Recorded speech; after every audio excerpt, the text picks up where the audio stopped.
Bonsoir tout le monde. On accueille avec nous Ève-Marie Frappier, donc directrice générale de Cheval Québec, ainsi que Dr Marion Alano, euh, qui vont nous expliquer un petit peu la situation au niveau de la vaccination équine au Québec. Donc bonsoir Ève-Marie Frappier. Bonsoir tout le monde. C'est un plaisir pour nous de pouvoir vous offrir ce webinaire. Merci, un grand merci à Dr Alano qui a accepté un vendredi soir de venir de se rendre disponible pour faire la présentation. Je sais que Dr Alano est très occupé. C'est un gros moment pour pas mal tout le monde, mais particulièrement Dr Alano. Sachez que ce soir, l'objectif de la rencontre est de vous donner le maximum d'informations que vous avez besoin. Sachez que si les questions ne sont pas totalement répondues ce soir, ça va nous faire plaisir aussi de répondre de façon personnalisée, là, sans problème. On rappelle que l'objectif de la démarche de vaccination est un objectif de protection du cheptel équin au Québec et évidemment à travers le Canada. Alors, merci à tous. Merci. On va maintenant laisser la parole au Dr Alano, donc, qui va aborder l'aspect un petit peu plus scientifique de la situation. Bonsoir, Dr Alano. Bonsoir à tous. Merci beaucoup pour la présentation. Puis, ça me fait plaisir d'être là. Je pense qu'on travaille tous dans le même objectif. Donc, le sujet au final de ma présentation, c'est de refaire un petit peu de contexte sur, je vais la mettre voilà, en version diaporama, de refaire un petit peu le point sur le contexte principalement des maladies respiratoires contagieuses, puis on va parler surtout d'herpès et d'influenza et de biosécurité pour comprendre un peu l'importance de ces maladies-là et l'importance de la vaccination. Donc, ce sera une présentation quand même assez courte, mais il y a quelques éléments que je voulais vous présenter. Donc, rapidement, on va remettre en contexte qu'est-ce que l'herpès virus équin, l'influenza.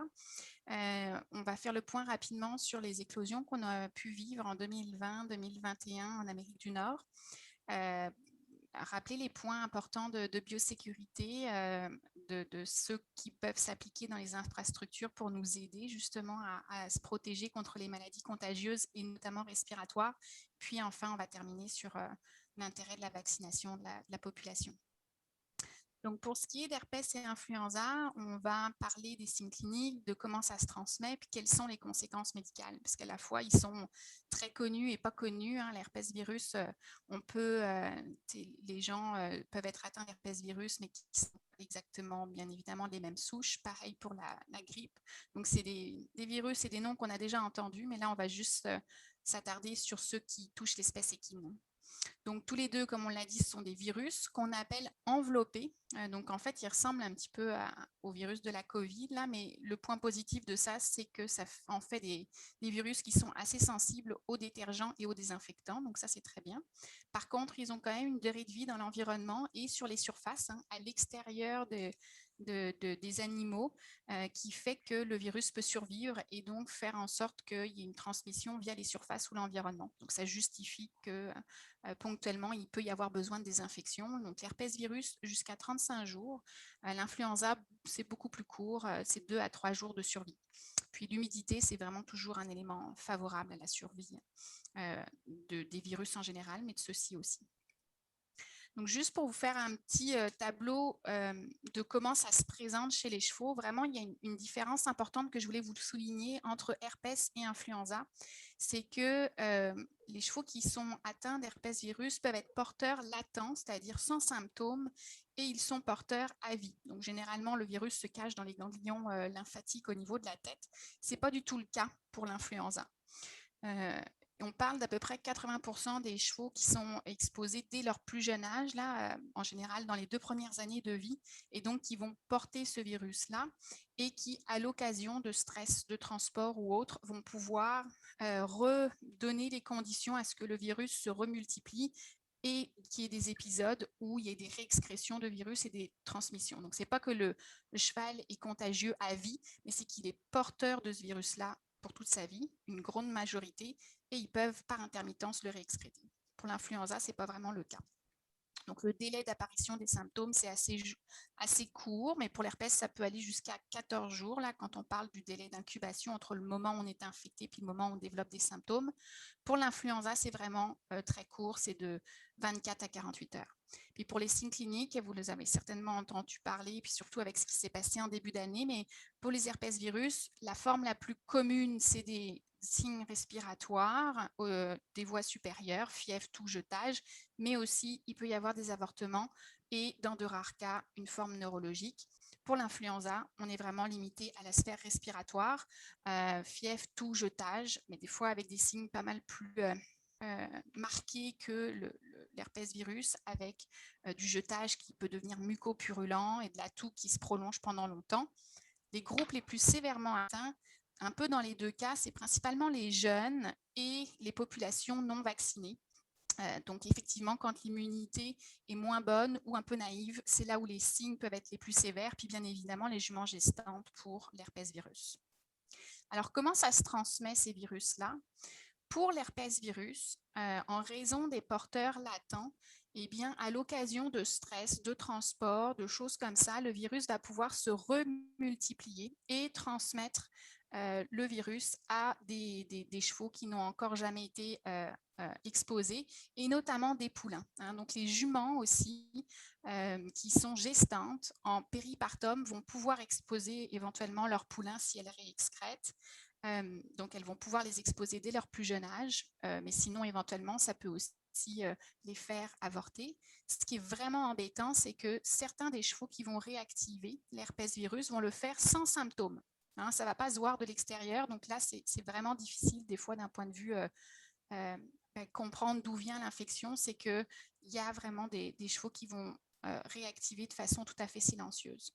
Puis bien évidemment, une deuxième source, puis ça c'est autant pour herpès que influenza, un cheval qui vient d'être infecté puis qui a des signes cliniques, et donc là principalement les jeunes chevaux, eux vont être une source d'infection pour les autres chevaux.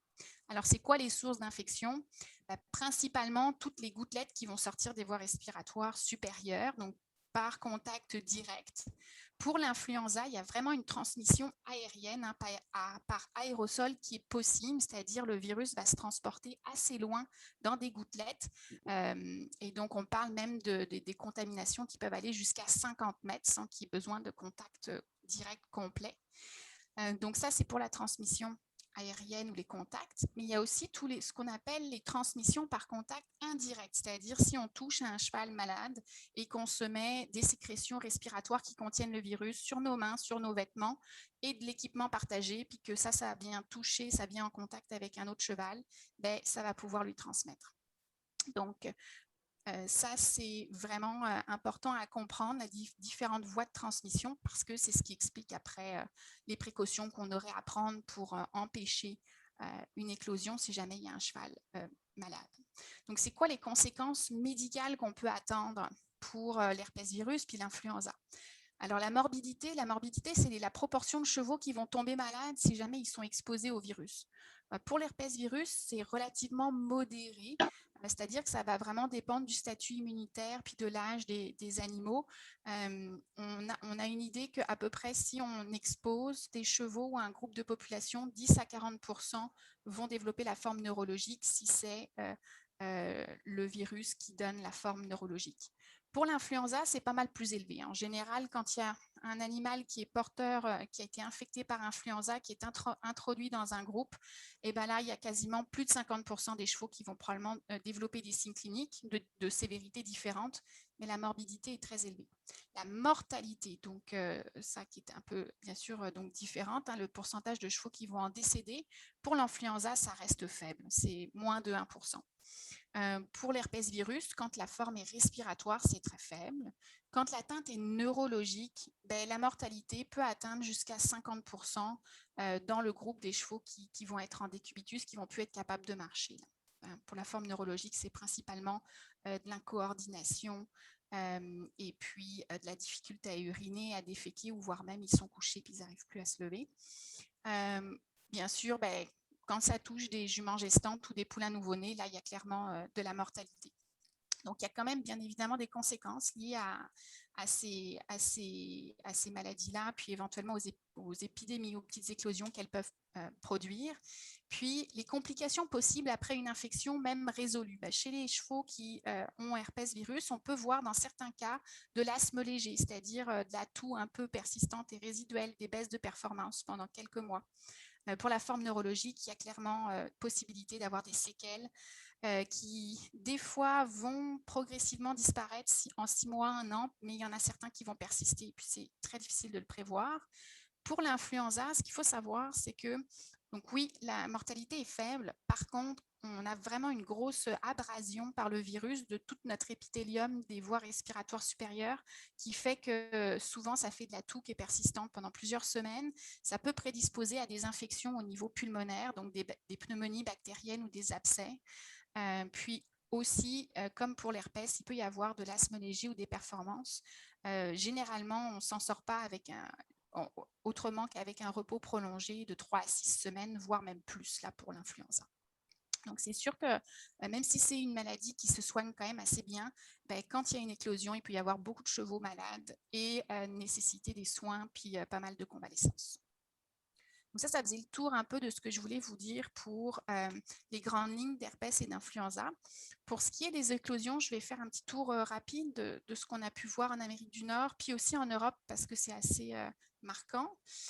Pour ce qui est du Québec, pour l'herpès virus 2021, donc comme on le sait tous, il y a eu un foyer de forme neurologique de l'herpès virus en Outaouais qui a été circonscrit à un seul foyer. Donc ça, c'est vraiment une bonne nouvelle. Ça a commencé avec de la fièvre et de la toux, des signes neurologiques, puis malheureusement, le cheval a dû être euthanasié. Puis en fait, on se demande le cas index, c'est-à-dire, OK, quel est le cas qui a transmis ou qui serait à l'origine. On suspecte que ce soit un nouveau cheval qui était venu d'Ontario 2 semaines à peu près avant les symptômes et qui, lui, n'avait pas de symptômes. Donc là, on est dans le fameux scénario que je vous disais tout à l'heure, où on peut avoir des porteurs qui vont réactiver le virus et éventuellement le transmettre, être contagieux, mais ne pas démontrer de symptômes à ce moment-là. Puis là, c'est vraiment plus difficile de gérer ces cas-là. En Ontario, il y a eu quelques foyers d'herpès virus depuis le début de l'année. Donc en février, il y a eu 2 foyers de forme neurologique. En mars, il y a eu 4 foyers, une forme respiratoire, une forme neuro et une forme neurologique et abortive. Et en avril, un foyer de forme abortive. Donc, quand je dis foyer, c'est un site géographique. Il n'y a pas toujours eu, en général, il y avait un nombre circonscrit, 1, 2, 3 chevaux d'atteint, mais c'était des nombres assez faibles. Puis, en Floride, on a entendu 2 cas de forme neurologique en mars. En fait, ces 2 chevaux-là avaient fréquenté le même centre de concours en février. Pareil, ça s'est circonscrit assez bien. Je voulais vous montrer un peu, j'ai refait l'exercice de regarder ce qui s'était passé aux États-Unis depuis le début de l'année pour toujours herpès virus. En rouge, des cas neurologiques, en bleu, des formes abortives, puis en vert, des formes respiratoires. Donc, comme on peut le voir, tout au long de l'année, il y a régulièrement des petites éclosions qui popent à différents endroits.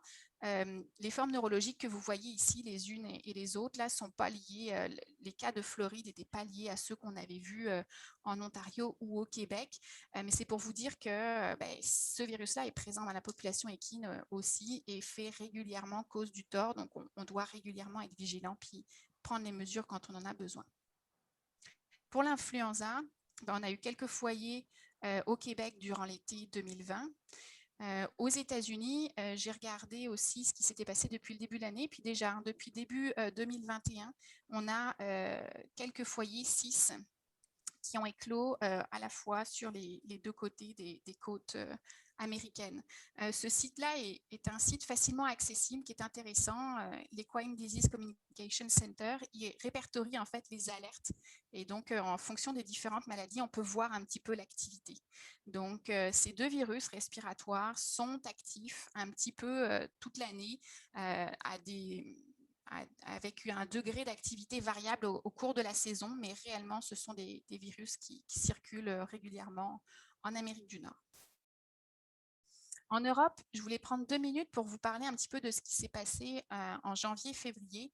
parce que à l'occasion d'un concours FEI de saut d'obstacle qui a été organisé en Espagne, il y a eu une éclosion d'herpès virus de forme neurologique. Donc, il y a à peu près 1000 chevaux là, qui étaient concentrés lors de ce concours-là. Puis, il y a quelques chevaux qui ont commencé à développer de la fièvre et ensuite une jument qui a développé des signes neurologiques. Et c'est à ce moment-là qu'un herpès virus forme neurologique a été diagnostiqué. Malheureusement, à ce moment-là, quand le diagnostic a été posé, il y avait déjà de nombreux chevaux qui étaient retournés dans différents pays d'Europe et qui étaient infectés. Et donc, à la suite de cela, eh bien, il y a dû y avoir une mise en quarantaine, bien évidemment, du site, mais il y a une dizaine de pays qui ont été touchés aussi et dans lesquels il y a eu des foyers de formes neurologiques qui ont éclos. Et donc, ça a eu des conséquences vraiment importantes. Il y a eu à peu près entre 100 et 200 chevaux qui ont été atteints et qui ont développé des signes cliniques et une vingtaine de chevaux qui sont décédés, malheureusement. Tous les concours FEI ont été suspendus jusqu'au milieu du mois d'avril pour pouvoir contenir ces éclosions. Puis il y a vraiment eu des mesures assez strictes qui ont été mises en place pour pouvoir reprendre ensuite les compétitions. Mais il y a différents pays aussi qui ont dû suspendre leurs compétitions en raison de ce souci-là. Donc, je voulais juste prendre 2 minutes pour vous partager un petit peu, OK, qu'est-ce qui s'est passé en Europe, là, qu'est-ce qui s'est passé pour expliquer cette épidémie, puis l'ampleur que ça a pris. Ce qu'il faut savoir, c'est que déjà, à la base, un concours, un rassemblement équestre, avec nos chevaux, là, on a parlé des réactivations possibles d'herpès lors de stress ou de déplacement. Ben, déjà, ça rassemble quelques facteurs qui pourraient être favorables si jamais il y avait une maladie infectieuse qui se déclarait. Donc, ça implique des transports, des mouvements de chevaux et de personnes. Il y a forcément un petit peu de stress, on est excité, on n'est pas à la maison. Il y a des conditions de logement ou de régie qui sont variables selon les infrastructures. Puis, on a une concentration importante à un endroit de chevaux, de bulles différentes. Et donc, en Europe, ce qu'on s'est rendu compte, c'est que il y avait à peu près sur le site une tente qui regroupait 800 à 850 chevaux qui étaient peu ou pas ventilés. Il n'y avait pas eu de zone d'isolement qui avait été prévue en amont pour isoler les chevaux qui présenteraient des signes de maladie et les mettre un petit peu à part. On s'est rendu compte aussi qu'il n'y avait pas vraiment eu de surveillance active appliquée, c'est-à-dire la surveillance active de l'état de santé des chevaux qui arrivent au concours et ensuite d'une surveillance quotidienne pour qu'on puisse réagir rapidement s'il y a quelqu'un qui présentait des signes ou de la fièvre. Puis aussi, le système d'alerte en cas de cheval malade n'était pas clair non plus. La chaîne de communication, qui on appelle, comment ça se passe s'il y a un cheval qui fait de la fièvre ou des signes de maladie infectieuse, ça, il faut que ce soit pensé aussi à l'avance. Puis pour ce qui est des concours FEI, vous le savez peut-être, là, la vaccination contre l'influenza est obligatoire. Oui, contre l'influenza est obligatoire, mais pas contre l'herpès virus. Je ne sais pas, malheureusement, je n'ai pas les informations de savoir sur le nombre de chevaux qui ont été impliqués là, s'ils étaient majoritairement ou non vaccinés, mais peut-être que la couverture vaccinale était à regarder aussi, d'en voir les facteurs de risque. Donc, ça nous donne déjà une bonne idée des points importants à garder en tête quand on veut minimiser les risques qu'on ait une catastrophe s'il arrive une maladie infectieuse, parce que le risque zéro n'existe jamais, bien évidemment. Donc là, on va parler un petit peu de biosécurité à l'écurie dans les infrastructures, mais en fait, surtout un peu dans les rassemblements. C'est quoi la biosécurité? En fait, ce qu'on souhaite, c'est empêcher l'introduction et la transmission d'une maladie contagieuse. Comme je vous le disais, le risque zéro n'existe pas, mais il y a quand même un certain nombre de points importants qu'on peut garder en tête qui aident à diminuer le risque, au moins si jamais ça survient. Puis si jamais ça survient, ça c'est le deuxième volet de la biosécurité. On veut contrôler l'infection et l'éclosion pour que ça ne dégénère pas, puis que ça ne devienne pas une catastrophe internationale ou nationale, ou en tout cas à plus grande échelle. Donc, c'est notre capacité à rapidement contrôler ça. Donc, on va parler des différents points qui sont importants lors de rassemblements, puis la place de la vaccination là-dedans. Ça, c'est un petit schéma que j'aime bien reprendre. C'est un petit schéma qui est contenu dans le guide de biosécurité qui a été édité et produit par Cheval Québec il y a quelques années, que vous retrouvez sur le site internet, où on voit les différents endroits où il faut être vigilant. Donc là, on voit nos chevaux résidents, les chevaux qui éventuellement sont en concours ou qui sont d'une bulle différente. Ben, il faut réfléchir de comment on peut faire pour éviter qu'il n'y ait pas de contact direct entre nos chevaux résidents et nos chevaux qui viennent de l'extérieur. Se prévoir une zone un peu isolée à l'extérieur pour, par exemple, des chevaux qui sont nouvellement introduits. Ça permet d'avoir une période d'observation. On réfléchit aussi où est-ce qu'on met la litière, parce qu'il peut y avoir des agents infectieux dans les fumiers, et comment circulent les véhicules, les personnes, pour qu'on ne soit pas obligé de passer au travers des endroits de circulation du fumier. Donc tout ça, c'est d'avoir un peu un plan de l'infrastructure, de comment ça se passe. Ça nous permet déjà de nous positionner sur certains points qu'on pourrait peut-être améliorer ou agencer un petit peu différemment.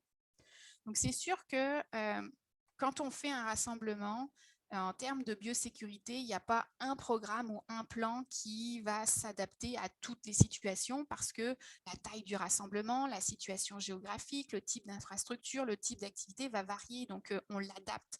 Puis, les niveaux de risque ne sont pas les mêmes. Donc, c'est sûr que plus la taille du rassemblement est grande, plus les risques éventuellement sont grands, mais il y a d'autres choses à prendre en compte. Donc, le plan de biosécurité auquel on doit réfléchir un peu, il doit être proportionnel aux risques liés à l'événement, bien évidemment. Alors, je vais juste repasser, avant d'aborder la vaccination, sur les points importants autres que vous allez retrouver notamment dans la fiche de biosécurité qui a été produite en collaboration là, avec Cheval Québec.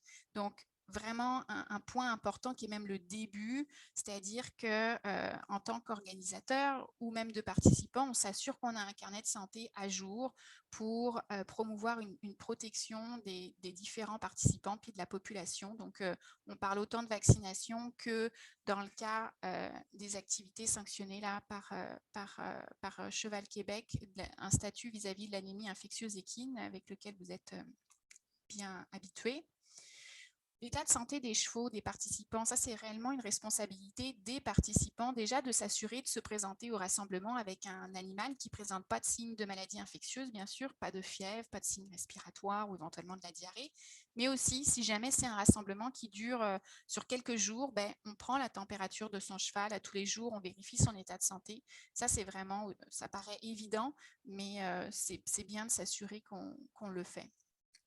Il y a un des points vraiment qui est très majeur, là, qui est important, c'est d'essayer autant que possible. Encore une fois, là, on n'est pas...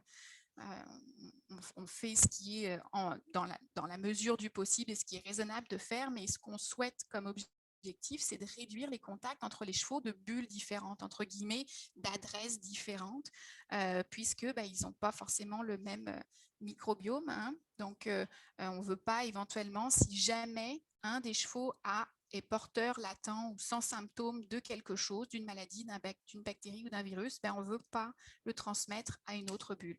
Donc, le lavage de mains est primordial. On essaie de ne pas aller être en contact direct avec des chevaux de bulles différentes. On a son propre matériel, puis on fait attention à la circulation des chevaux, des personnes, des véhicules. En tant qu'organisateur, en fonction effectivement de la taille du rassemblement ou le type d'activité, c'est important de pouvoir prévoir une zone d'isolement en cas de cheval malade sur le site et un plan d'intervention. On va juste en parler 2 minutes après, c'est quoi le plan d'intervention. Puis bien évidemment, pour les organisateurs, encore une fois, c'est important de pouvoir communiquer un petit peu aux participants vos attentes, ce que vous souhaitez en termes de bonnes pratiques, de donner un petit peu des informations, puis aussi s'il y a du public, ce qui peut arriver, c'est quoi les bonnes pratiques pour le public, notamment en termes d'hygiène et de contact entre les bulles.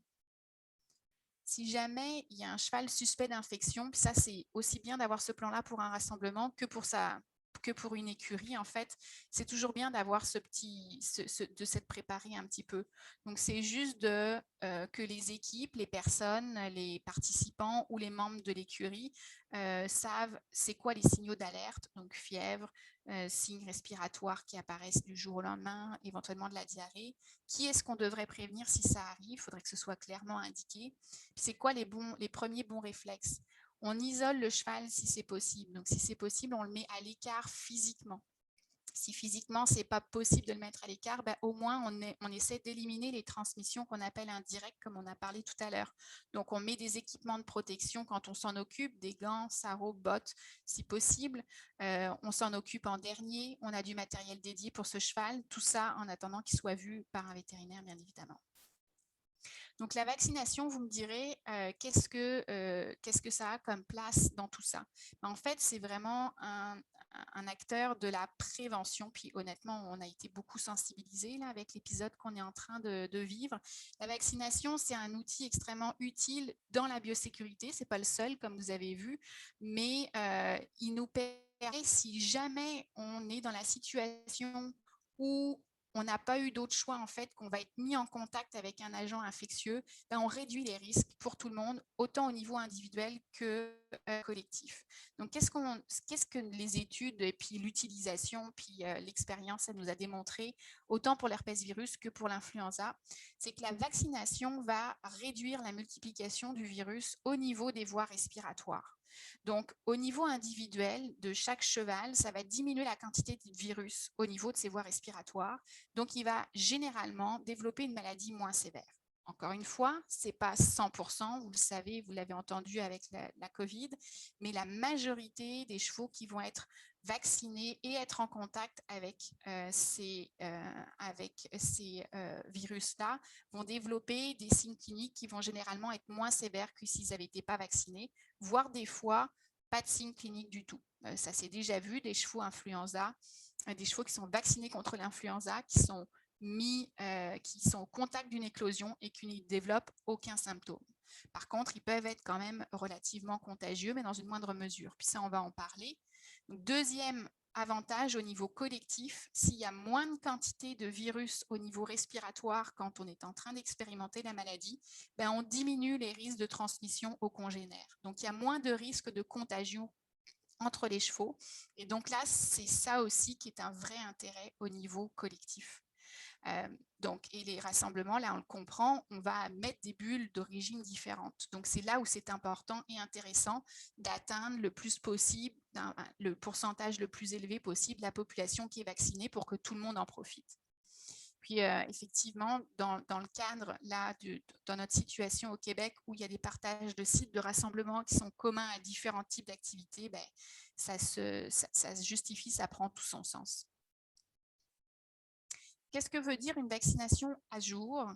En fait, pour les vaccins, souvent, on parle d'une primo-vaccination, c'est-à-dire que quand c'est la première fois qu'on vaccine ou alors que le carnet de santé n'était plus à jour, eh bien, en général, il faut 2 injections à 3-4 semaines d'intervalle. Donc, des fois, c'est un petit peu plus.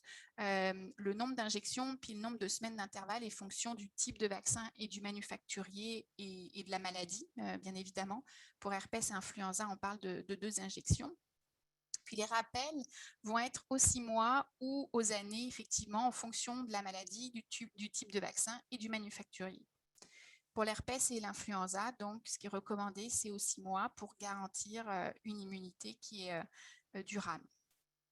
Si jamais le dernier rappel date de plus d'1 an, la primo-vaccination doit être reprise dans tous les cas. Et puis, dans les autres situations, il convient de contacter son vétérinaire pour décider de savoir qu'est-ce qu'on doit refaire en termes de vaccination.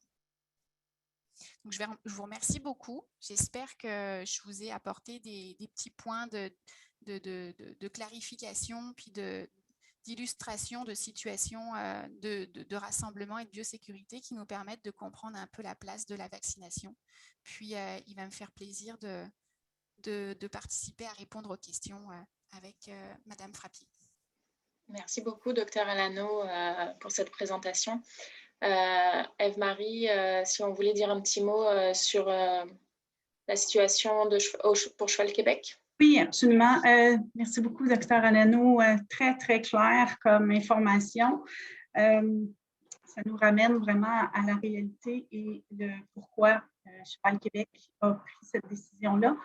Je voudrais prendre un petit temps pour vous expliquer ce qui a amené Cheval Québec à prendre la décision de rendre la vaccination obligatoire dans tous les événements qui sont sanctionnés par Cheval Québec. C'est de concert via le comité industrie, qui est un comité constitué de différents partenaires de l'industrie, donc des représentants du milieu vétérinaire, un représentant des Maréchaux-Ferrand, la faculté de médecine vétérinaire, le MAPAC, bon, bref. Et c'est d'un commun accord là, que cette recommandation-là a été faite. Et donc, une recommandation du comité qui a été transmise au conseil d'administration de Cheval Québec qui est allé en faveur là, de la recommandation du comité. Donc, l'objectif visé par cette décision-là est vraiment un objectif, comme je l'ai dit en début de présentation, c'est un objectif de protection de nos chevaux. Et non pas un objectif d'ajout ça a été pour certains perçu comme bon, une autre affaire. Non, non, c'est pas comme ben non, une autre affaire, c'est une sensibilisation à l'importance de faire attention à la santé de tous les chevaux. Cheval Québec, évidemment, se veut aidant. L'Association des vétérinaires équins ici a été très aidant dans la démarche là, pour aider à la mise en place d'affiches qui va être distribuée, qui a déjà commencé à être distribuée pour aider les organisateurs de compétition, les associations régionales, les propriétaires de centres équestres à diffuser l'information auprès des propriétaires de chevaux. Vous savez, au Québec, on a vécu déjà une situation, là, certains sont peut-être au courant, là, ou se souviennent peut-être une édition du championnat équestre interprovincial du Canada qui a eu lieu à Blainville, je pense que c'est en 2015, qui a eu une éclosion, pas sur le site, mais un cheval qui avait été en contact avec un cheval qui était malade, en tout cas, bref. Ça avait créé vraiment, pas une histoire, mais une situation qui a fait en sorte qu'on a mis en place le protocole de biosécurité. Puis, le protocole a été vraiment bien respecté. Les propriétaires de chevaux, ça venait toutes de bulles différentes, là, de bulles d'autres provinces. Bon, alors, puis, on a réussi à très bien contenir. Si je vous raconte cette histoire-là, si je vous relate cet événement-là, c'est vraiment plus parce que c'est pour démontrer que ça existe, que ça arrive, que c'est pas juste « Ah, c'est arrivé juste une fois en Europe, puis c'est tout ». Non. Donc, voilà. Alors, c'est pour cette raison-là que la décision a été rendue. Puis, je pense que c'est important aussi de retenir que la Fédération nationale, donc Canada Équestre, a pris la même décision. Donc, la décision de Cheval Québec s'en va en toute logique là, avec la Fédération nationale. Il y a déjà d'autres associations provinciales, notamment là, le QR, l'Association québécoise de reining, là, qui a adopté la même décision. Il y a certaines associations régionales qui, déjà depuis plusieurs années, exigent le certificat de vaccination. Donc, on comprend que c'est quelque chose qui est déjà en place dans certaines régions du Québec. Tant mieux. C'est vraiment bien de savoir que ça existe déjà. Comme je vous ai mentionné plus tôt, Cheval Québec veut être aidant dans la démarche. On nous a posé la question, oui, mais pourquoi on l'a appris là, au mois de mai? On ne pouvait pas prendre la décision avant. On ne pouvait pas prendre la décision avant parce qu'il a fallu qu'on se consulte. Il a fallu qu'on attende la décision de Canada Équestre. On ne voulait pas prendre une décision sans être sûr d'avoir mesuré tout ce qui était autour. On pense également que c'est un bon moment puisque, comme vous savez, les rassemblements sont encore interdits. En fait, les rassemblements là, sont permis, là, mais pas plus que 8. Puis, on n'a toujours pas la permission de nous d'émettre des permis de compétition. Donc, on comprend que personne ne se retrouve dans une situation de deadline vraiment limite. Donc, ils nous disent, oui, mais pourquoi moi, je me suis fait vacciner, mais je n'ai pas eu de formulaire. Mon vétérinaire n'a pas le temps de venir m'émettre un formulaire. On comprend tout ça. Cheval Québec se veut aidant dans des situations comme ça. Donc, il sera là pour aider soit l'organisateur, soit l'association, soit le club à valider les informations qu'on reçoit, qui seront reçues liées au cheval qui a été vacciné. Donc, on a créé un formulaire pour les vétérinaires qui n'ont pas de formulaire déjà, qui peut être utilisé. En fait, ça a été envoyé, puis c'est sur le site Internet également. Mais oui, ce qui est important, là, c'est des informations qui soient bien précises. Le nom du cheval, pas Coco ou Grisou, parce qu'il s'appelle Grisou à l'écurie, là, mais le vrai nom officiel du cheval qui doit être inscrit pour qu'on soit sûr qu'on puisse identifier vraiment le cheval. Puis le nom du vaccin, évidemment, puis la date qui a été mise. Les autres aides qui ont été réfléchies déjà là, de la part de Cheval Québec, c'est vraiment du support aux organisateurs. Je pense par exemple à une activité là, qui est prévue, bon, je ne veux pas dévoiler le punch, mais demain, là, via le cheval branché, je m'excuse, Périne, je suis en train de dévoiler, mais il y a une activité dans le cadre de la journée du cheval. Puis, ben, c'est sûr que pour participer à cette activité-là, il faudra que le cheval soit vacciné. Mais c'est sûr que Cheval Québec sera l'organisme qui va être là pour aider à la validation et la vérification des certificats de vaccination. Donc, c'est la même chose pour les différentes associations régionales qui en auront besoin, quelque discipline que ce soit. Il y a déjà des rencontres de prévues dans les prochaines semaines avec les associations régionales pour traiter différents points, mais entre autres ce point-là. C'est quoi les besoins des associations? C'est quoi les besoins des organisateurs de compétition? Comme je vous dis, l'objectif n'est pas un objectif d'être des casseux de party, mais plus un objectif de responsabilisation des propriétaires de chevaux dans le sens pour protéger les chevaux. Donc, voilà, c'est sensiblement ça que je souhaitais vous apporter comme information ce soir. Évidemment, si vous avez des questions, on est là pour y répondre avec grand plaisir. Merci beaucoup. On a effectivement déjà quelques questions qui sont rentrées, donc un petit peu techniques au niveau des différents vaccins. Donc, je pense que ça va s'adresser particulièrement au docteur Alano.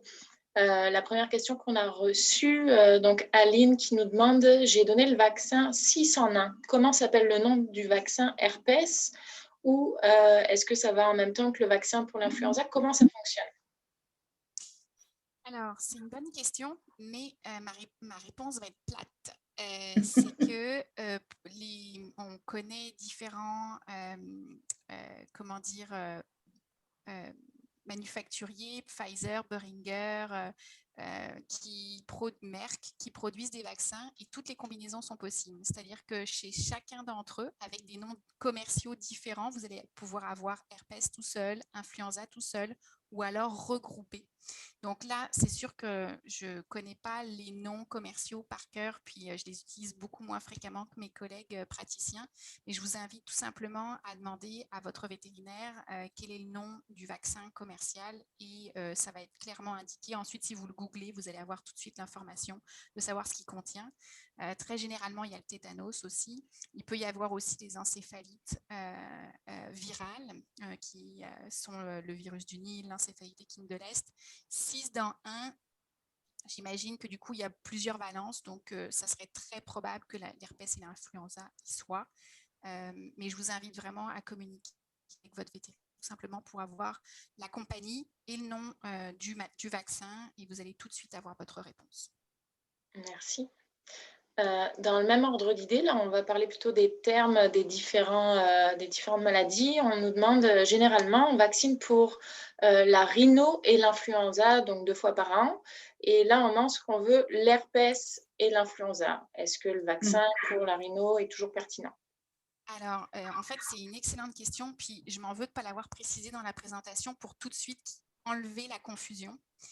L'herpès virus, que ce soit sa forme respiratoire, d'avortement ou neurologique, on l'a aussi regroupé sous le nom de rhinopneumonie. Mais ce n'est pas le rhinovirus. Le rhinovirus ou ERV, Equine Rhinitis Virus, c'est un autre type de virus respiratoire extrêmement bénin pour lequel on a peu ou pas de vaccin. Donc là, quand vous lisez rhinopneumonie sur les affiches, dans le guide de biosécurité, sur la fiche de biosécurité de Cheval Québec, on parle de la rhinopneumonie qui est causée par l'herpès virus. Donc c'est vraiment effectivement la vaccination 2 fois par année contre l'herpès et l'influenza, mais vous allez trouver le terme rhinopneumonie qui réfère aux herpès. Merci. Et non au rhinovirus. Est-ce que le Cogin test peut détecter l'herpès virus? Alors, en fait, quand on adresse un test de dépistage pour l'anémie infectieuse équine, on prend du sang et on analyse le sérum via une technique qui va aller regarder les anticorps dans le sang. Donc, si le cheval a été vacciné ou si il a expérimenté l'herpès virus, il va pouvoir développer des anticorps et sur le même tube de sang, on pourrait demander une analyse sérologique pour savoir si l'animal a déjà été en contact. Ça avance pas beaucoup le schmilblick parce que comme je vous dis, la majorité des chevaux ont déjà probablement rencontré l'herpès virus. Donc, la majorité des chevaux ont des anticorps contre l'herpès virus. Mais le test Coggins, c'est vraiment le test qu'on adresse pour détecter l'anémie infectieuse équine. Donc, si vous adressez un test Coggins, ça vous donnera juste la réponse vis-à-vis de l'anémie infectieuse équine. Mais effectivement, avec un tube de sang et une sérologie, en analysant le sérum, on peut détecter des anticorps contre l'herpès virus, mais c'est un test différent qu'il faut demander. Merci. On nous demande également si un cheval a eu des réactions par le passé au vaccin. Est-ce que ça veut dire qu'il ne va pas pouvoir faire de compétition sanctionnée ou comment ça se passe? On a aussi en parlé dans la présentation des exceptions. Donc, c'est quoi les chevaux qui seraient non vaccinables en fait? Alors, je vais faire une partie de la réponse. Pour l'aspect médical, je pense que la proportion de chevaux qui ne peuvent pas recevoir de vaccin pour des raisons médicales, c'est une minorité. Il faut juste qu'on soit clair ou qu'on clarifie avec notre vétérinaire, c'est quoi une réaction vaccinale. Une réaction vaccinale de type fièvre, raideur d'encolure, douleur musculaire et enflure musculaire à l'endroit de la vaccination sont relativement des signes fréquents. Et d'ailleurs, vous avez pu le voir peut-être vous-même ou des proches avec la COVID ou avec des vaccinations pour l'influenza. Ce sont des signes qu'on dira à peu près 50% des personnes vont expérimenter un certain nombre de réactions vaccinales qui peuvent être de la fatigue, de la fièvre et de la douleur musculaire pendant quelques jours qui vont suivre. Donc ça, ce sont des réactions qui font en sorte que ce n'est pas une contre-indication médicale à recevoir un vaccin. Il y a peut-être certaines présentations cliniques qui ont été différentes, c'est autre chose. Des réactions allergiques graves, par exemple, c'est assez rare, mais ça peut arriver. Donc ça, effectivement, c'est votre médecin vétérinaire qui va être le mieux placé pour vous dire ça, c'est une réaction vaccinale attendue, qu'on peut s'attendre. Il n'y a pas de raison qu'on ne puisse pas continuer à le vacciner.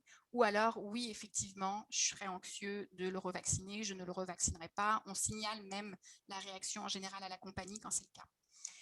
Donc, ça, c'est vraiment le point important de dire réaction vaccinale, il faut juste s'assurer avec son médecin vétérinaire de quoi on parle. Deuxième chose que je voulais souligner, parce qu'on l'a mentionné, puis il y a peut-être des personnes qui se questionnent, il y a une maladie génétique qui s'appelle la myopathie à chaîne lourde de la myosine. Puis pour certains, vous allez juste le reconnaître avec l'acronyme le MYHM, qui est une maladie génétique principalement des quarter horse et des apparentés. Les chevaux porteurs de cette mutation c'est assez récent qu'on a déjà découvert la mutation. On a découvert la mutation en 2018, mais ça faisait un bout de temps qu'on avait des chevaux qui faisaient des problèmes de myopathie. Un des facteurs de risque que ces chevaux-là développent une maladie musculaire, un certain type de maladie musculaire, la myosite à médiation immunitaire, c'était suite à une infection ou une vaccination. Et ça a été rapporté dans une étude, qu'il semblait que la vaccination ou une infection dans les semaines précédentes était un facteur de risque. Donc, pour vous dire, comme je savais qu'on se voyait ce soir, j'ai contacté la personne et le groupe de recherche qui ont mis en évidence cette mutation pour connaître leurs recommandations par rapport à la vaccination. Parce qu'il est écrit même sur les documents de résultats le fait qu'il peut y avoir une réaction suite à la vaccination. Donc, on ne veut pas que ce soit mal interprété. Ce n'est pas une garantie d'absence de vaccination. Là encore, il va falloir discuter avec son vétérinaire. Les deux choses qui étaient assez claires pour le professeur Valbert qui travaille sur le sujet, c'est qu'il y a un type de vaccination qui est déconseillé chez ces chevaux-là, qui sont porteurs de la mutation, c'est la vaccination contre la gourme. Parce que la vaccination contre la gourme, qui est une autre maladie respiratoire, mais pas virale, qui est bactérienne, qui fait des abcès, etc., les vaccins sont rapportés pour faire produire des réactions immunitaires très importantes. Donc ça, en général, il le déconseille. Mais par contre, elle n'a pas déconseillé une vaccination contre l'herpès ou l'influenza. Par contre, elle peut recommander de contacter son vétérinaire pour voir est-ce que le cheval a déjà fait une myopathie. Si c'est le cas, peut-être que oui, il faudrait mieux éviter de faire un vaccin dans le muscle ou bien éventuellement des vaccinations intranasales. Donc ça, je vous dirais, on est normalement sur une minorité de chevaux et je vous inviterai à en discuter avec votre vétérinaire. Maintenant, si jamais vous avez un certificat médical qui atteste que pour des raisons médicales, votre cheval ne peut pas être vacciné, je pense que, là je passe la parole à Madame Frappier, mais je ne pense pas que ce soit des chevaux qui vont être empêchés à vie de fonctionner. Effectivement, merci, Dr. Alano. En effet, dans le fond,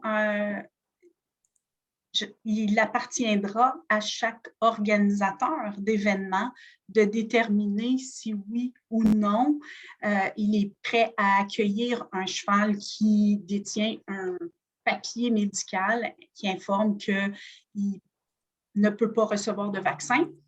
Vous savez, je pense que nous, on va être là pour outiller les organisateurs, encore une fois, les associations en leur proposant de mettre en place un protocole tel que, par exemple, la prise de température du cheval en question avant de se déplacer. Donc, je n'ai pas de vocabulaire scientifique comme Dr. Alano, là, mais est-ce que le cheval va bien avant? Donc, quels sont ses signes cliniques avant? Quels sont ses signes cliniques durant l'événement, donc durant le rassemblement? Puis, par exemple, la prise de température 2 fois par jour, puis de prendre en note les signes cliniques. Là. Donc, je pense que si le propriétaire du cheval en question démontre lui-même le sérieux du suivi qu'il a pour mettre l'organisateur de cet événement-là en confiance, je dirais que je ne vois pas en quoi on empêcherait la personne. Mais encore une fois, la décision finale revient à l'organisateur de cet événement-là. Voilà, en espérant que ça réponde à la question. Au niveau de la randonnée équestre, est-ce qu'un club de randonnée donc qui gère des sentiers avec des membres qui se baladent dans ces sentiers doit demander à ses membres de se faire vacciner? C'est moi ou vous, Dr. Alano? Pour la mise en œuvre, je vais effectivement vous laisser répondre. Moi, ce que je retiens, en fait, je vais partir, la réponse, je vais l'entamer ou introduire une partie de votre présentation. Vous avez fait état de chevaux qui viennent de bulles différentes. Si dans le club, des chevaux proviennent de bulles différentes et donc qui sont en contact, puis là, c'est drôle, j'ai juste en tête là, ce qu'on vit avec la COVID, là. Donc, on va fortement suggérer de vacciner. Si le club organise une activité qui fait sanctionner par Cheval Québec, il devra exiger. Et là, il devra exiger un certificat de vaccin. Si cette c'est une lourdeur administrative pour le club, Cheval Québec sera là pour trouver avec le club un moyen qui va faire en sorte que ça va être aidant pour lui de faire cette validation-là. Est-ce que ça répond? Je pense que oui. N'hésitez pas à poser des questions. Non, c'est ça, reposer une question. Il y a besoin d'avoir plus de détails pour tout ce qui est en dehors des événements organisés. Oui. Autre question, est-ce qu'on peut nous rappeler un petit peu c'est quoi les dates avant une compétition, maximum, minimum, etc. Oui, pour le délai, en fait, minimum, c'est qu'il faut avoir idéalement vacciné plus que, donc pas dans les 7 jours qui précèdent la compétition. Puis le rationnel de ça, c'est que on le sait qu'il peut y avoir des réactions vaccinales avec un peu de fièvre, de la douleur musculaire qui dure 24, 48, 72 heures. Donc, on ne voudrait pas que si on vaccine le cheval la veille de la compétition, il soit plus en mesure d'être déplacé parce qu'il va faire de la fièvre. Est-ce qu'il fait de la fièvre parce qu'il a attrapé quelque chose ou est-ce que c'est la réaction du vaccin? Donc, on veut s'assurer qu'on est à l'extérieur des réactions vaccinales possibles, attendues, puis que ça n'interfère pas avec les compétitions. Et donc ensuite, pour les vaccinations, c'est bisannuel avec une vaccination dans les 6 derniers mois. Parfait. Au niveau des exigences de Cheval Québec, on a envoyé, puis c'est partagé sur les réseaux sociaux également, l'intégralité. Il y a également une fiche de questions-réponses où ce type d'information apparaît. Vous y avez accès en tout temps. Si jamais vous avez un trou de mémoire, plus savoir où est-ce que vous en êtes. Donc, pour revenir sur les dates précisément, il y a comme 2 situations qui sont demandées actuellement. Pour les compétitions qui sont sanctionnées par Canada Équestre et les événements organisés par Cheval Québec, on demande une vaccination. Donc, la primo-vaccination et le rappel ou le rappel de vaccination à jour qui devra avoir été administré depuis plus de 7 jours avant l'événement et moins de 6 mois avant l'événement. On a une période de grâce de 21 jours. Pour tous les autres rassemblements, donc compétitions, événements, activités équestres qui sont sanctionnés par Cheval Québec, on demande donc une vaccination depuis plus de 7 jours et on recommande une vaccination 2 fois par an, comme expliqué par le docteur Alno.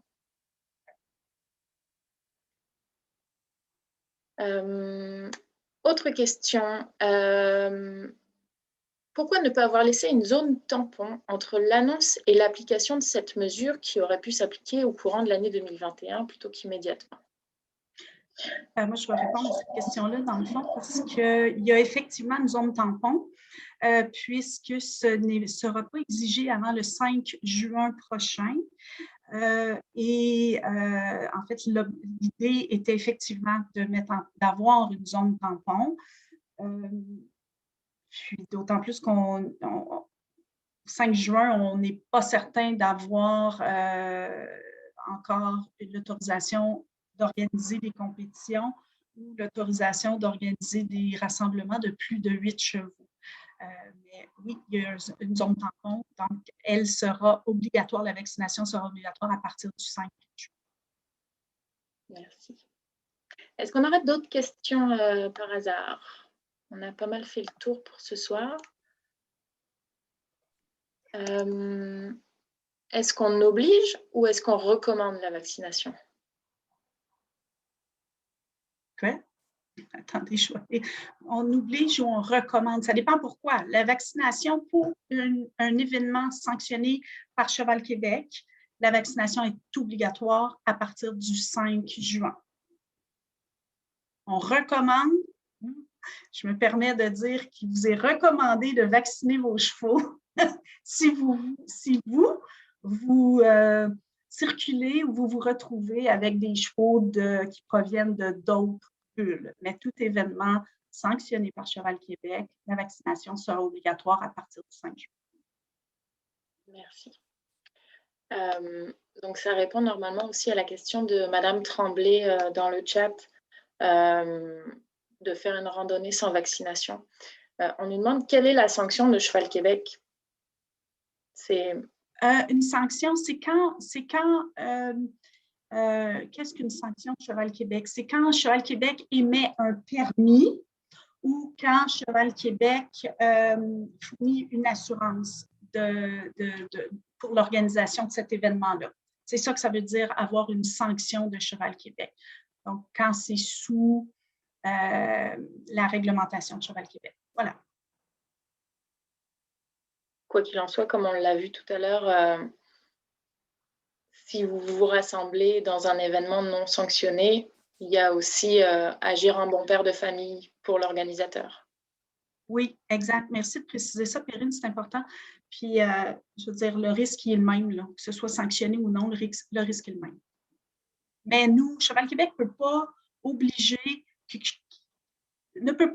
de comportements qui ne sont pas sous la l'égide de Cheval Québec, que ce soit le port du casque protecteur, le COGIN, peu importe la réglementation, là, si on n'est pas inclus, on ne peut pas l'exiger. Bien, je pense qu'on a fait le tour des questions. Merci beaucoup à l'ensemble des participants de ce soir. Attendez, là. On a des nouvelles questions qui sont rentrées. Super. On nous demande si un événement sanctionné avec la vaccination obligatoire, pour les cas d'exception de vaccination dont on a parlé tout à l'heure, est-ce que ça devrait être décidé par Cheval Québec ou par l'organisateur? Accepter le cheval non vacciné. En fait, c'est excellent comme question. C'est sûr que c'est Cheval Québec qui rend la vaccination obligatoire. Cheval Québec ne peut pas obliger un organisateur qui ne peut pas obliger l'organisateur à recevoir ce cheval-là parce que l'organisateur peut trouver que c'est trop risqué pour lui de faire venir des chevaux non vaccinés. Donc, c'est pour cette raison-là qu'on souhaite, mais Cheval Québec sera aidant avec l'organisateur pour prendre la décision là, sans problème, puis aider à mettre en place, par exemple, un protocole de sécurité, de biosécurité spécifique pour ce cheval-là. Donc, voilà. Merci. Rappel de vaccin. Si mon cheval n'a toujours pas reçu le rappel du vaccin, mais qu'il a eu sa première dose, qu'est-ce que je fais? Qu'est-ce que j'ai le droit de faire? Que se passe-t-il? Je peux peut-être juste faire une précision pour l'aspect médical. Si monsieur donc, veut dire qu'il y a eu une primo-vaccination qui a été commencée, mais il n'y a pas eu la deuxième injection de primo-vaccination, en fait, quand on a eu juste la première injection, l'immunité n'est pas encore à son plein potentiel et même après la première injection, ça peut prendre jusqu'à 10-14 jours pour commencer à avoir une bonne immunité et donc la deuxième injection est absolument indispensable pour solidifier puis rendre durable l'immunité. Donc c'est sûr que la protection n'est pas idéale après une première dose de primo-vaccination.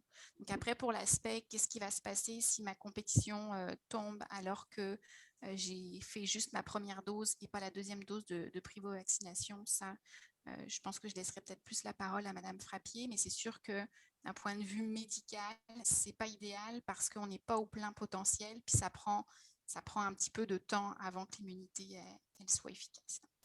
En fait, la seule chose que je peux ajouter, c'est que c'est clairement dit là, que il doit avoir reçu le rappel également. Là. De primo-vaccination. Oui, oui, oui.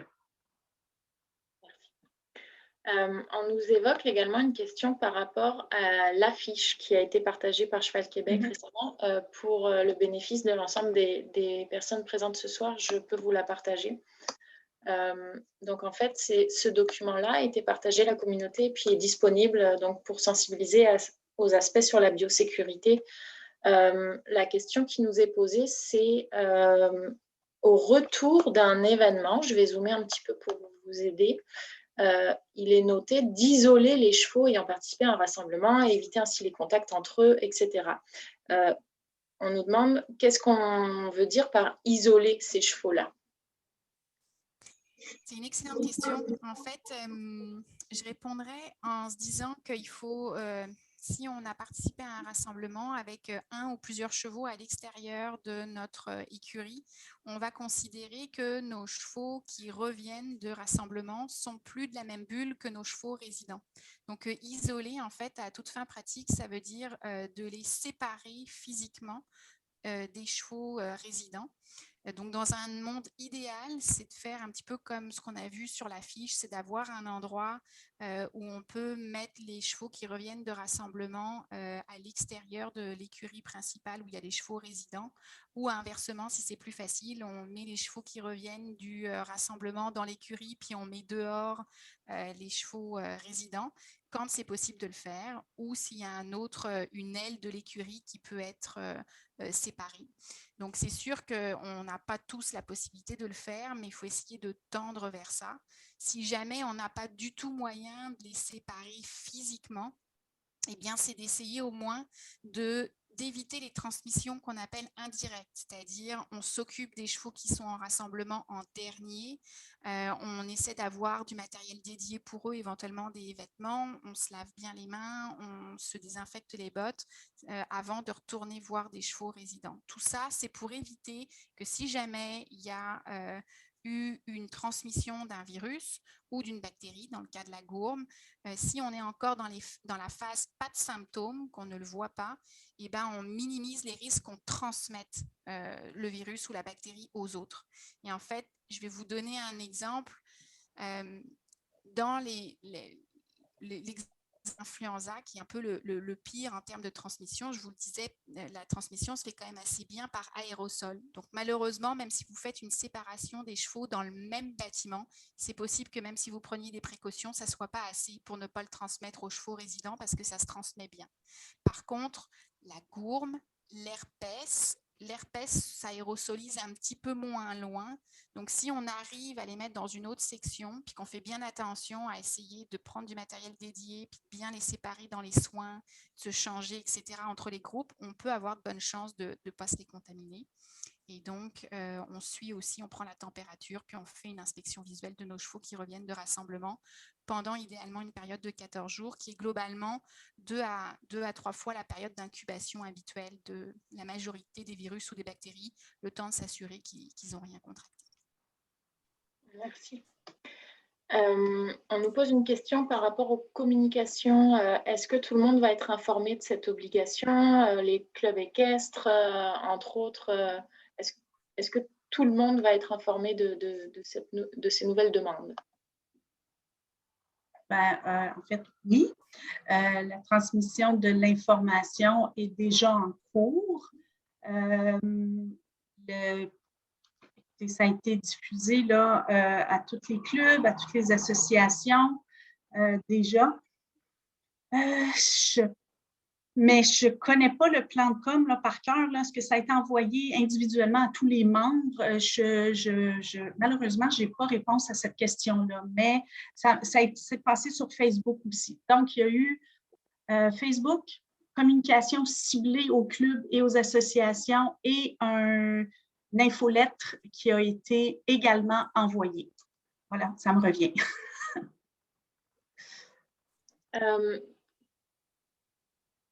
Comment est-ce que Cheval Québec va aider les associations à gérer la vérification de cette vaccination? Est-ce qu'on va fournir des gens sur le terrain? Comment est-ce que ça va se passer?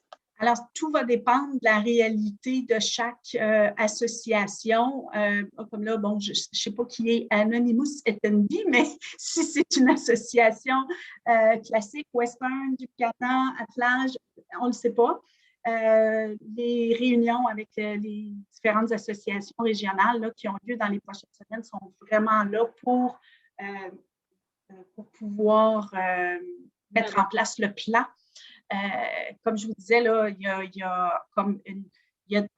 plan va être différent en fonction de l'outil de gestion de compétition utilisé. Par exemple, en performance, c'est un outil de gestion qui a été créé par Cheval Québec dans lequel il est possible de télécharger un document. Donc, c'est déjà prêt. En équitation classique, ça dépend également des associations. Le système, le logiciel utilisé est différent. En Ducana, en attelage aussi. Et puis, même chose pour les clubs. Hein. activités qui seront organisées par les clubs, donc tout dépendra. Alors, ça va être comme un accompagnement personnalisé, si je peux dire. Merci. Question pratico-pratique. Imaginons qu'un organisateur de compétition ait 2 chevaux qui n'aient pas été vaccinés, dont on a parlé tout à l'heure, donc les cas très exceptionnels. On veut les accueillir quand même dans la compétition, mais les mettre à part des autres chevaux. Est-ce que ces 2 chevaux-là, en étant à part, devraient eux-mêmes être séparés l'un de l'autre? En fait, je vous dirais que la réflexion est un petit peu la même chose pour ce qui est d'éviter les contacts entre des bulles différentes, que les chevaux soient vaccinés ou non vaccinés. Maintenant, qu'ils soient éloignés les uns des autres ou proches, je veux dire dans la même section, j'aurais pas de grande différence. En fait, ce qu'il faut bien avoir conscience, c'est quand nos chevaux ne sont pas vaccinés, au final, c'est plus un risque pour ceux qui ne sont pas vaccinés, dans le sens où, pour la population aussi, mais en premier lieu, s'il y a quelque chose qui circule, ceux qui ne sont pas vaccinés vont être atteints les plus forts et vont être probablement les plus sujets à tomber malades sévèrement. Donc, parce que versus les autres qui vont avoir été vaccinés, ils vont peut-être moins développer de signes sévères. Donc, je vous dirais qu'au final, ce qui compte en plus de la vaccination, comme l'a mentionné Madame Frappier pour les exceptions tout à l'heure, c'est qu'on s'assure de l'historique médical, de l'état de santé de l'animal avant qu'il vienne pour minimiser les risques qui viennent avec quelque chose. Donc, on s'assure que le cheval, qu'il soit vacciné ou non vacciné, ne présente pas de la fièvre au moment de se présenter en compétition. Mais on peut aussi tout simplement demander si, à l'écurie, d'où vient le cheval, qui est sa propre bulle, est-ce qu'il n'y a pas d'autres chevaux qui ont développé de la fièvre ou des signes respiratoires dans les derniers jours. Si vous prenez un rendez-vous au CHU, on vous l'a très probablement posé cette question-là. On questionne à la fois pour la vaccination, qu'on demande pour les cas électifs, mais aussi l'historique médical du cheval et des autres chevaux à l'écurie. Donc, je n'ai pas une belle réponse évidente, mais de garder la même réflexion une fois qu'ils sont admis, que ce soit vacciné ou non vacciné, on va essayer que les bulles ne soient pas en contact direct. La proximité ensuite géographique, je pense, on s'adapte avec ce que vous avez à disposition comme écurie. On a plusieurs questions de gestionnaires d'écurie. Ça a l'air de soulever un petit peu d'inquiétude. Donc, premier exemple, si le propriétaire n'a pas d'endroit pour l'isolement au sein de son écurie, est-ce qu'il est en droit de refuser que ses pensionnaires sortent en compétition ou en randonnée, par exemple? Écoutez, c'est vraiment une question d'ordre légal. Et donc, docteur, pas la spécialisation ni la mienne.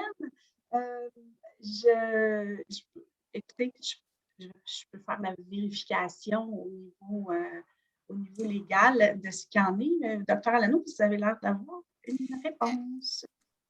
En fait, je dirais que tout dépend le statut de la personne qui a l'écurie. Quand on est responsable d'écurie, c'est vrai qu'il vient avec ça un certain nombre de responsabilités légales. Puis je pense qu'il y a un niveau, en termes de légalité, effectivement, est-ce qu'il faut demander un conseil de quelqu'un qui est plus spécialisé dans le domaine, mais ça va être de déterminer le niveau de risque qui est associé au mouvement des chevaux, puisque vous êtes capable de faire sur un endroit. C'est sûr qu'on n'a pas toujours une écurie séparée pour faire de l'isolement, mais il peut peut-être y avoir des paddocks extérieurs, il peut y avoir... Donc, il faut regarder localement comment on peut se faire conseiller pour voir s'il y a des options. S'il n'y a aucune option, c'est de regarder un petit peu le responsable, le propriétaire d'écurie, c'est quoi le niveau de risque réel, puis est-ce qu'on est à l'aise d'endosser ce niveau de risque ou non, puis de peser les risques et les bénéfices. Donc, c'est sûr que des éclosions, on ne souhaite pas en avoir tous les mois, puis on ne le souhaite pas, mais c'est juste que quand ça arrive, je pense que pour se sentir à l'aise, il faut pouvoir démontrer qu'on a fait ce qui était raisonnable de faire dans la situation dans laquelle on est. Merci. Une question, est-ce qu'on pourrait développer un carnet de vaccination électronique? J'adore l'idée. J'adore l'idée. Oui, c'est peut-être, mais moi c'est pas moi, là. Je vous dirais même que ça va même plus loin que ça, c'est-à-dire que vous le savez aussi certainement, là, il y a des pays, et notamment en Europe, où l'identification des animaux sont obligatoires avec une microchip. Et là, ça facilite beaucoup l'établissement d'un fameux carnet de vaccination qui est du coup identifié, qui est nominatif pour l'animal. Il y a une traçabilité, il y a un suivi, c'est beaucoup plus facile. Mais on espère qu'un jour, le Canada va se diriger là-dessus. Ça fait a priori plusieurs années, plusieurs peut-être même décennies que c'est en discussion, mais c'est sûr que c'est le moyen idéal pour faciliter le traçage des animaux, puis aussi leur suivi médical. On l'espère très fort. Merci. Question règlement de sécurité versus règlement de biosécurité. Dans les gros événements, sur des sites de rassemblement comme par exemple Sorel, Bécancour, etc., où habituellement les chevaux doivent résider dans un box, est-ce qu'il ne serait pas plus sécuritaire pour les chevaux de les garder à la remorque pour éviter d'avoir des contacts avec les autres chevaux? Et toutes les actions qui font en sorte qu'on peut garder une séparation des bulles, c'est probablement à favoriser. Maintenant, effectivement, comme vous le mentionnez, il faut regarder, comme je le mettais un peu, c'est plate, mais rassemblement par rassemblement. On regarde où est-ce que ça se passe, le nombre de chevaux que ça implique, quelles sont les infrastructures qui sont sur place. Et parti de là, on monte un plan de biosécurité avec ce qui nous semble le plus cohérent pour réduire les transmissions de maladies infectieuses, mais aussi l'aspect sécurité. Est-ce que de garder l'animal attaché à la remorque ou proche de la remorque ou dans la remorque, c'est sécuritaire? Peut-être que c'est très variable en fonction du type d'animal, si c'est un cheval qui a extrêmement l'habitude. Donc, il y a beaucoup de facteurs qui entrent en ligne de compte, mais ça, justement, c'est tout le travail de faire un plan de biosécurité quand on commence à être sur des événements qui rassemblent un peu de monde. Ça vaut le coup d'y passer un peu de temps en amont. Ça réduit beaucoup les risques et le stress quand il y a des problèmes qui arrivent parce qu'on a déjà penser à la situation. Mais évidemment, il y a toutes sortes de solutions alternatives qui peuvent solutionner. Exactement. Puis comme Perrine le disait, hein, c'est aussi une question de règlement de sécurité. Donc, il y a aussi le règlement de sécurité de l'installation qui permet ou non d'avoir des chevaux à la remorque versus le règlement de biosécurité. Oui, effectivement, il faut y penser. Si je ne dis pas de bêtises, avant de sortir les chevaux du box, l'action numéro 1, c'est de les vacciner aujourd'hui pour réduire les risques quand il y aura des rassemblements cet été. Oui, c'est ça. On a des questions légales par rapport aux sujets qui ont été abordés tout à l'heure. Je ne suis pas sûre qu'on soit les personnes les mieux outillées au niveau légal ce soir par rapport à ça, Mme Comtois. On peut se reparler plus tard à ce sujet-là si vous le souhaitez. Oui, absolument. Si je comprends bien, avant d'accepter un nouveau membre dans un club de randonnée équestre, on devra s'assurer qu'il est membre de Cheval Québec et qu'il a reçu son vaccin. Est-ce que c'est ça? Pour un club affilié à Cheval Québec, tout membre d'un club affilié à Cheval Québec doit également être membre de Cheval Québec pour s'assurer que la couverture d'assurance soit effective. Ça, c'est une réalité. L'obligation de vaccination, elle est là si le club organise des événements qui sont sanctionnés par Cheval Québec. Donc, si le club n'organise pas d'événements sanctionnés par Cheval Québec, donc si le club est juste fait des activités entre eux, l'obligation de la vaccination n'est pas là. La vaccination est obligatoire s'il y a des activités qui sont sanctionnées. On nous demande, est-ce qu'il va y avoir une obligation pour les sites de compétition de désinfecter les box entre plusieurs rassemblements? Écoutez, c'est une excellente question parce que c'est vraiment, je suis convaincue que le corps Alano, vous allez ça fait partie des règles de sécurité. Pouvez-vous répondre? Parce que Ça fait partie des recommandations des bonnes pratiques. Il n'y a pas d'obligation, il n'y a personne qui va pouvoir vérifier ça, bien évidemment. C'est ça. Je vous dirais que tout l'intérêt, ça prend son sens quand on sait qu'il y a des mêmes sites de rassemblement qui sont utilisés avec peu de temps d'intervalle pour différents types d'activités. On sait qu'il y a des bactéries, des virus qui peuvent persister dans l'environnement. Donc, c'est sûr que l'idéal, c'est de pouvoir nettoyer, désinfecter, puis que les nouveaux chevaux, les nouveaux arrivants arrivent dans des box qui sont propres et désinfectés. Mais il n'y a manifestement pas de caractère obligatoire, ça fait partie des bonnes pratiques. On vous a mis les références du guide de biosécurité, puis il y a aussi, bon, le document est très lourd, mais pour ceux qui sont très pointilleux et qui veulent avoir de la précision sur comment, de quelle façon la plus efficace, optimale, on peut nettoyer, désinfecter. Il y a même aussi du support sur l'organisation des infrastructures, sur un peu l'isolement, à quoi ça peut ressembler, les normes nationales sur le site du gouvernement du Canada, qui ont développé vraiment quelque chose de très complet sur la biosécurité pour les activités équestres, les infrastructures équestres. Donc, vous pouvez y jeter un œil pour un petit peu plus de détails. Est-ce que tu veux le mettre à l'écran, le guide de biosécurité? Ou le... Ah, ben merci, Perrine. Merci beaucoup. Donc, sur le site Internet de Cheval Québec, la page d'accueil, au bas de la page, il y a le lien direct vers le guide de biosécurité. Je peux vous le montrer, c'est une bonne idée. En fait, donc je vous ai mis le lien direct dans le chat, mais également sur le site Internet de Cheval Québec. Quand vous êtes sur le site, il vous suffit d'aller tout en bas de la page. Et ici, vous avez accès à de la nombreuse documentation de Cheval Québec et notamment le guide de biosécurité. Quand vous cliquez ici, vous arrivez directement dans le guide de biosécurité qui est accessible à tous et en tout temps, que vous pouvez consulter, qui est très, très, très détaillé. C'est ça. Puis personnellement, en tant qu'organisatrice d'événements, c'est censé déjà faire partie des plans de prévention d'avoir de la désinfection entre deux événements. Donc, c'est quelque chose, c'est des bonnes pratiques à adopter à la fois pour les organisateurs et puis pour les gestionnaires de sites hôtes. D'autres questions? Oups, je me suis trompée, je m'excuse.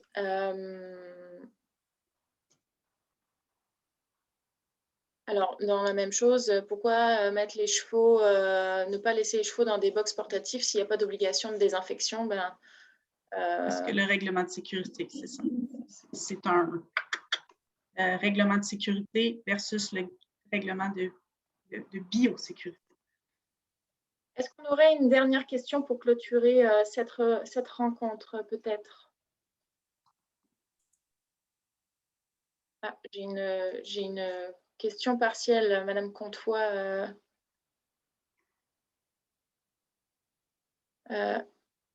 Est-ce qu'il est non recommandé de laisser les chevaux boire? Donc, j'imagine boire dans un même abreuvoir, parce qu'on veut les laisser boire, mais... Il est recommandé de laisser les chevaux boire dans de l'équipement qui est à eux ou de leur bulle, d'une même bulle, d'avoir soit de l'équipement qu'on a amené, mais en général, c'est de l'équipement qui est à disposition sur le site si jamais on utilise des infrastructures sur le site. Et si, bien évidemment, c'est juste qu'on les utilise pour la même bulle. Si jamais on doit le prêter à une bulle voisine parce qu'ils n'en ont pas, ben, pareil, il faut bien le nettoyer, le désinfecter avant de le transmettre. Parfait. Je vais répondre à Monsieur Tessier. Le règlement de sécurité de Cheval Québec est disponible également en pied de page du site internet de Cheval Québec, comme je viens de vous le montrer. Il est également accessible en tout temps pour tout le monde. Également tout ce qui est règlement de compétition, les règlements de sécurité, les règlements de code d'éthique, etc. Vous avez vraiment accès à tout ça sur le site internet de Cheval Québec. Puis j'invite l'ensemble des personnes qui sont avec nous ce soir ou qui regardent cette vidéo à aller consulter cette documentation-là qui est très riche, qui va vous apporter beaucoup de réponses à vos questions également. Bon, super. Je pense qu'on a pas mal fait le tour pour l'instant. Je vais me permettre d'inviter l'ensemble des personnes qui sont avec nous ce soir ou qui sont en train de regarder cette vidéo à ne pas hésiter à la partager dans leur communauté pour justement que l'ensemble des personnes comprennent un petit peu toute la démarche, puis l'importance de la biosécurité, puis des décisions qui ont été prises. Donc, n'hésitez pas pour les associations puis les clubs à les partager à vos membres, pour les individus également à les partager dans votre communauté équestre autour de vous. Merci tout le monde. Merci. Je vous remercie d'avoir pris le temps dans ce vendredi soir. Merci, Dr. Alano. Merci, Perrine. Je veux aussi remercier Mme Renée Lévesque qui a travaillé vraiment fort, qui est directrice au développement de Cheval Québec, qui a travaillé fort pour la mise en œuvre de